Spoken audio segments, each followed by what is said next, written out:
नमस्कार, मैं हूं आपके साथ शिखा मेहरोत्रा। आप देख रहे हैं प्राइम टीवी। तो रुक करते हैं खबरों की ओर। प्रधानमंत्री नरेंद्र मोदी आज अमेरिका के दौरे पर रहेंगे।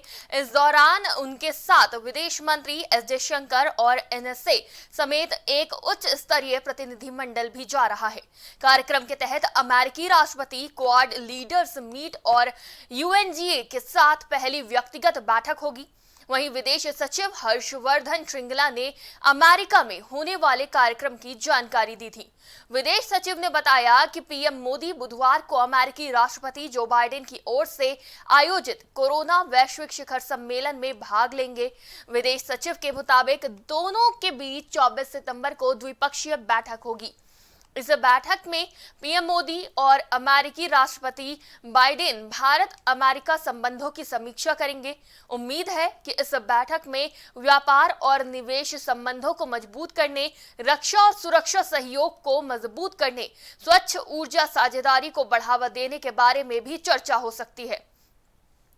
वहीं प्रधानमंत्री नरेंद्र मोदी और अमेरिकी राष्ट्रपति जो बाइडेन मिलकर इस बैठक में व्यापार, निवेश और रक्षा सुरक्षा के क्षेत्रों में संबंधों को बढ़ावा देने के मुद्दे पर भी चर्चा कर सकते हैं। इस बैठक में भाग लेने के लिए पीएम मोदी के साथ विदेश मंत्री एस जयशंकर, राष्ट्रीय सुरक्षा सलाहकार अजीत डोभाल और विदेश सचिव श्रृंगला भी साथ जाएंगे। विदेश सचिव ने मीडिया को संबोधित करते हुए कहा कि पीएम मोदी और बाइडेन के बीच होने वाली द्विपक्षीय बातचीत में कट्टरपंथ, उग्रवाद, सीमा पार से जारी आतंकवाद और वैश्विक स्तर पर आतंकी नेटवर्क को खत्म करने की आवश्यकता पर चर्चा हो सकती है।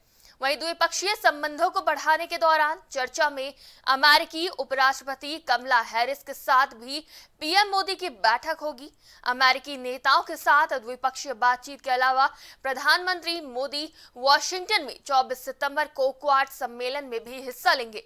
इस बैठक में समकालीन वैश्विक और क्षेत्रीय मुद्दों पर व्यापक रूप से चर्चा होगी और ऐसा पहली बार है जब पीएम मोदी अमेरिका में क्वाड समूह की पहली बार आमने सामने मीटिंग में शामिल होंगे।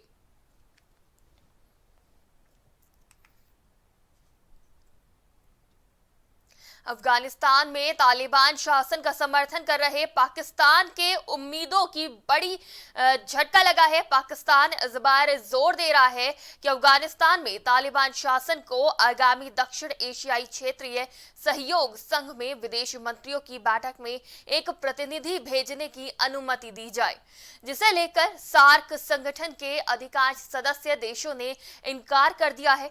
दरअसल सार्क विदेश मंत्री की बैठक का आयोजन आगामी 25 सितंबर को होना था, जिसे रद्द कर दिया गया है। इसके साथ ही अधिकांश सदस्य देशों ने तालिबान शासन को बैठक में अफगानिस्तान का प्रतिनिधित्व करने की अनुमति देने के पाकिस्तान के अनुरोध पर विचार करने से इनकार कर दिया है। वहीं बीते साल कोरोना वायरस महामारी के कारण इस बैठक का आयोजन ऑनलाइन माध्यम के जरिए किया गया था। बता दें कि दक्षिण एशियाई क्षेत्रीय सहयोग संघ मंत्रिपरिषद की अनौपचारिक बैठक 25 सितंबर को न्यूयॉर्क में व्यक्तिगत रूप से होनी थी। हालांकि नेपाली विदेश मंत्रालय ने एक विज्ञप्ति जारी करते हुए कहा कि सभी सदस्य राज्यों से सहमति की कमी के कारण बैठक रद्द कर दी गई है। साथ ही खबरों के अनुसार यहां पाकिस्तान ने तालिबान शासन को समर्थन देते हुए अफगानिस्तान का प्रतिनिधित्व करने की अनुमति देने के अनुरोध पर विचार करने की बात कही थी। तो वहीं पाकिस्तान ने इस बात पर भी जोर दिया था कि अशरफ गनी के नेतृत्व वाली अफगान सरकार के किसी भी प्रतिनिधि को सार्क विदेश मंत्रियों की बैठक में किसी भी कीमत पर अनुमति नहीं दी जाएगी।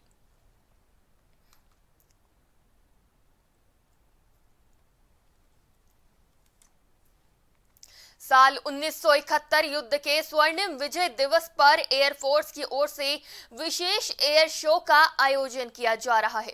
यह आयोजन आज यानी 22 सितंबर को शाम 4:30 बजे देखने को मिलेगा। वहीं चंडीगढ़ के सुखना लेक पर आयोजित विशेष एयर शो में सूर्य किरण एयर शो और अन्य एयरक्राफ्ट अपने हवाई करतब दिखाकर लोगों का मन मोह लेंगे। इसी साल चंडीगढ़ एयरफोर्स स्टेशन अपनी स्थापना दिवस की गोल्डन जुबली मना रहा है। एयरफोर्स चंडीगढ़ स्टेशन की स्थापना साल 1961 में हुई थी। ऐसे में ये एयर शो कई मायनों में खास हो गया है। पिछले कुछ सालों से 12 विंग वायुसेना स्टेशन चंडीगढ़ अपने आधुनिक विमानों और उपयोगिता के कारण भारतीय वायुसेना में सबसे बड़े और महत्वपूर्ण हवाई अड्डों में से एक बना हुआ है। वहीं भारतीय वायुसेना की फॉर्मेशन एरोबेटिक्स यूनिट्स, जिसे सूर्य किरण एरोबेटिक्स टीम के नाम से भी जाना जाता है, इस टीम को HAL बिल्ड हॉक एयरक्राफ्ट से लेस किया गया है। सूर्य किरण एरोबैटिक टीम दुनिया भर में शानदार प्रदर्शन कर चुकी है। वहीं इसे दुनिया में 9 एयरक्राफ्ट फॉर्मेशन एरोबैटिक टीम में शामिल होने का गौरव भी मिला है।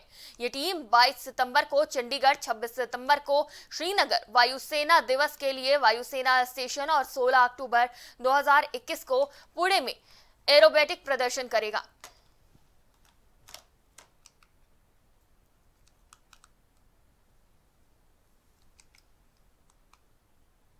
प्रयागराज में अखिल भारतीय अखाड़ा परिषद के अध्यक्ष महंत नरेंद्र गिरी की सोमवार को संदिग्ध परिस्थिति में मौत हो गई थी। वहीं आज उनका पोस्टमार्टम किया जाएगा, जिसके बाद 12 बजे उन्हें भूमि समाधि दी जाएगी। उन्हें बांगबरी मठ के बगीचे में समाधि दी जाएगी। उधर उत्तर प्रदेश सरकार ने इस मामले में जांच के लिए SIT का गठन किया है। दरअसल महंत नरेंद्र गिरी का शव प्रयागराज के उनके बाघंबरी मठ में ही फांसी के फंदे से लटका हुआ मिला था। उस कमरे का दरवाजा अंदर से बंद था। दरवाजा तोड़कर अंदर पहुंचने पर उनका शव फंदे से लटका हुआ मिला था। मौके से एक सुसाइड नोट भी मिला।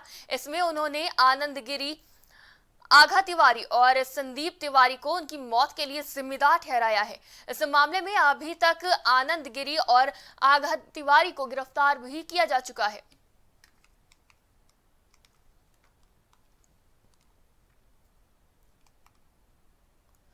तो 12 बजे भूमि समाधि दी जाएगी। आपको बता दें कि संदिग्ध परिस्थितियों में महंत नरेंद्र गिरी की मौत हो गई थी सोमवार को, जिसके बाद से उनकी हत्या की आशंका जताई जा रही है। आज पोस्टमार्टम के बाद उन्हें समाधि दी जाएगी और उन्हीं के मठ में ही उनकी समाधि बनाई जा रही है। आपको बता दें कि जो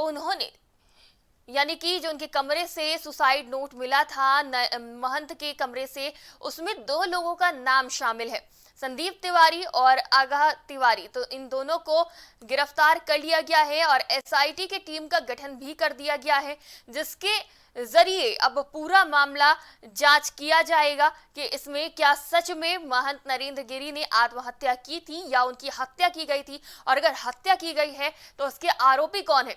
तो SIT की टीम गठित कर दी गई है। हालांकि CBI जांच की मांग भी करी जा रही है इस केस में। हालांकि पोस्टमार्टम के बाद पता चलेगा कि ये हत्या है या आत्महत्या है। उसी के आधार पर आगे की जांच शुरू की जाएगी।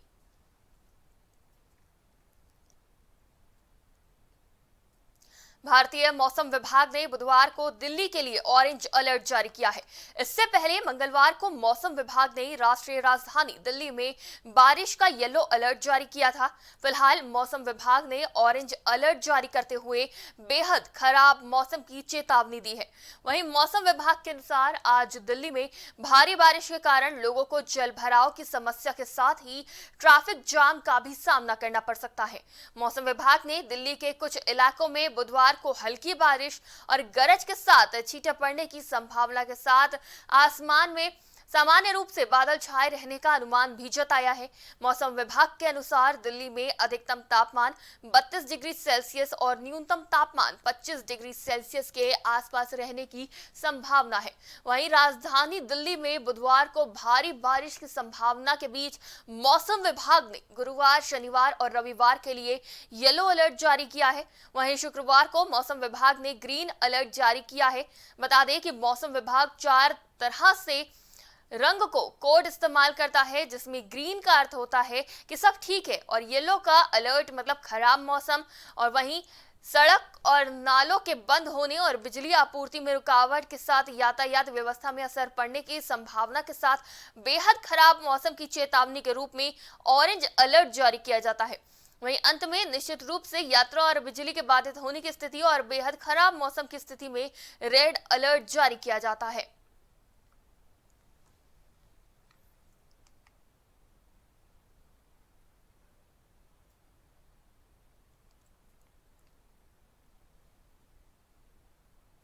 नरेंद्र गिरी मौत मामले में ADG law and order Prashant Kumar का बयान सामने आया है, जहां उन्होंने बताया कि नरेंद्र गिरी के शिष्य आनंद गिरी को उत्तराखंड पुलिस की मदद से गिरफ्तार कर लिया जा रहा है।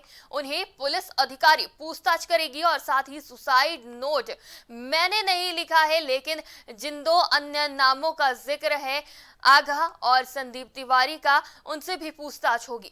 वहीं वीडियो के जरिए ब्लैकमेलिंग की बात कही जा रही है, इसके लिए हम उसका भी अवलोकन कर जांच करेंगे। आपको बता दें कि लॉ एंड ऑर्डर ने कहा कि हर पहलू से जांच की जाएगी और किसी भी दोषी को छोड़ा नहीं जाएगा। तो महंत नरेंद्र गिरी की मौत के मामले में अब जांच को तेजी से आगे बढ़ाया जा रहा है। वहीं अब इसको लेकर नए मोड़ सामने आ रहे हैं और जांच तेजी से बढ़ाई जा रही है। आज दिनांक 20 सितंबर 2021 को शाम 17:32 पर प्रयागराज परिक्षेत्र के आईजी को दूरभाष पे ये सूचना प्राप्त हुई कि अखिल भारतीय अखाड़ा परिषद के अध्यक्ष महंत नरेंद्र गिरी जी ने आत्महत्या कर ली है। ये सूचना उनके शिष्य के द्वारा दी गई, जिस पे तात्कालिक रूप से आईजी तथा अन्य लोगों ने मौके पर जाकर इसका परीक्षण किया। मौके पे से ये बताया गया है कि दरवाज़ा पूर्व में बंद था। अमूमन 3:30 से 4 बजे के बीच महंत जी खुद निकलते थे। जब वो नहीं निकले हैं तो उनके शिष्यों ने दरवाज़ा खटखटाया है और दरवाज़ा खटखटाने के बाद भी जब कोई मूवमेंट नहीं हुआ है तो उन्होंने दरवाज़ा तोड़ा था, जो कि अंदर से बंद था।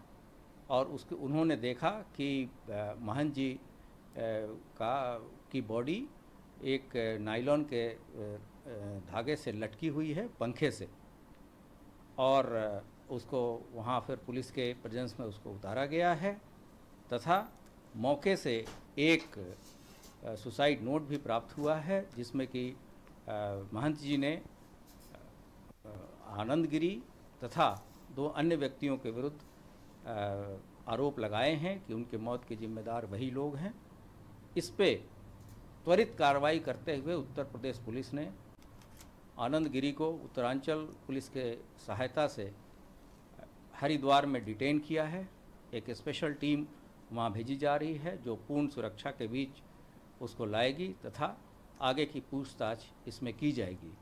इसके अतिरिक्त वहाँ पे फॉरेंसिक यूनिट तथा सभी वैज्ञानिक साक्ष्यों का संकलन किया जा रहा है और साक्ष्यों के आधार पर अग्रिम कार्रवाई की। प्रदेश में होने जा रहे विधानसभा चुनाव के चलते सरगर्मियां बढ़ती हुई नजर आ रही हैं। कहीं बैठकें चल रही हैं तो कहीं प्रबुद्ध वर्ग सम्मेलन, तो कहीं गठबंधन की कवायदें जारी हैं। इसी कड़ी में एक और गठबंधन ने विधानसभा चुनाव के लिए ताल ठोक दी है। अब पीस पार्टी और राष्ट्रीय ओल्मा काउंसिलिंग के बीच चुनावी गठबंधन हो गया है। इसकी औपचारिक घोषणा राजधानी में एक प्रेस वार्ता के माध्यम से कर दी गई है। इस प्रेस वार्ता को संबोधित करते हुए पीस पार्टी अध्यक्ष डॉक्टर अयूब ने कहा कि हम समाज के हर तबके के साथ हैं जो सुविधाओं से वंचित है, जिसका उत्पीड़न हो रहा है। इसलिए हमने और राष्ट्रीय उलेमा काउंसिलिंग ने गठबंधन करके जनता को एक विकल्प दे दिया है। लोहियावाद के नारे पर, हेडगवार या सावरकर के नारे पर सभी ने देखा कि सभी की सरकारों ने वो काम नहीं किया जिसका उन्होंने नारा दिया था। कोई धर्म और जात के नाम पर विभेद करता है और कोई सामाजिक भाईचारे की ताने बाने को तोड़ने का काम करता है। लोगों ने कांग्रेस का सेकुलरवाद भी देखा है, समाजवादी का लोहियावाद भी देखा है और भाजपा का हिंदुत्व और हेडकरवाद भी देखा है।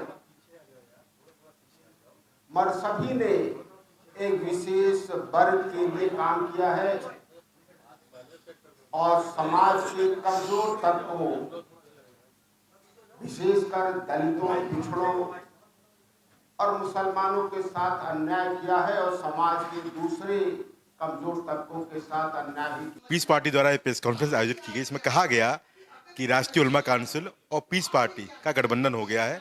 उसी गठबंधन के साथ उत्तर प्रदेश विधानसभा चुनाव में जाएंगे। हमारे साथ मौजूद है डॉक्टर अयूब जी। जानते हैं क्या गठबंधन है, किन मूलभूत मुद्दों के साथ जनता भी जाएंगे और क्या आधार रखेंगे, क्या मुद्दे रहेंगे और किन मुद्दों के साथ जनता भी जाएंगे? हम समाज के सभी जो उपेक्षित समाज है उसको राजनीति और सत्ता में भागीदारी दिलाना हमारा मुद्दा है और सबको ईमानदारी के साथ सबका विकास करना ये हमारा मुद्दा है। इसी मुद्दे पर हम जनता के बीच आएंगे। आपने कहा कि राष्ट्रीय उलमा काउंसिल से आपका गठबंधन हो गया है। जी। अन्य और शोषित और वंचित जो समाज के तबके से पीछे हैं उनको भी जोड़ने का लेकिन दलों से बात हुई है। ये उलमा काउंसिल के अध्यक्ष बात करेंगे, वो ऑथराइज है इसके लिए बात करने के लिए। क्या मानते हैं कि इस समय जो राजनीति हो रही है, आपने भी कहा कि जो मुस्लिम वर्ग है उसका तुष्टीकरण हो रहा है, उनको वर्गलाया जा रहा है, उनके खिलाफ कार्रवाई की जा रही है, तो क्या इसी वर्ग को विशेष को ध्यान में रखेंगे क्या? नहीं, तुष्टीकरण नहीं हो रहा, उसका उत्पीड़न हो रहा है। तुष्टीकरण नहीं हो रहा है, खास तौर पर उनका उत्पीड़न हो रहा है, मानसिक उत्पीड़न हो रहा है, आर्थिक उत्पीड़न हो सकता है, सामाजिक उत्पीड़न हो रहा है, हर तरह का उत्पीड़न हो रहा है और सिर्फ मुस्लिम समाज का नहीं, समाज के सभी कमजोर तबकों का हो रहा है और इसी मुद्दे पर पीस पार्टी। बिधूना पुलिस को बड़ी कामयाबी मिली है। पुलिस अधीक्षक अपर्णा गौतम के निर्देशन पर अपराधियों के विरुद्ध चलाए जा रहे अभियान में बिधूना कोतवाली के निरीक्षक शशांक राजपूत एवं उनकी टीम के द्वारा एक बड़ी कामयाबी हासिल हुई है। चोरी की योजना बना रहे 7 शातिर अपराधियों को पुलिस ने गिरफ्तार कर लिया है। गिरफ्तार किए गए अपराधियों के पास से 2 तमंचा, 20 जिंदा कारतूस, 2 किलो सफेद धातु के आभूषण समेत तमाम सामान बरामद किए गए हैं। फिलहाल गिरफ्तार किए गए आरोपियों से पूछताछ की जा रही है और पुलिस आगे की जांच में जुट गई है।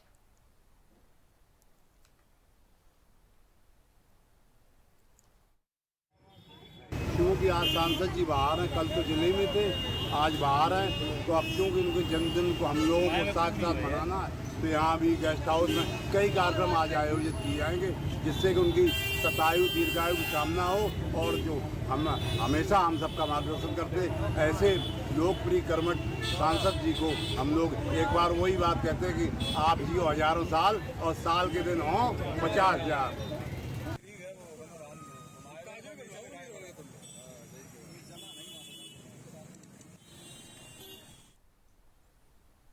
इस बुलेटिन में फिलहाल इतना ही। आप देखते रहिए प्राइम टीवी।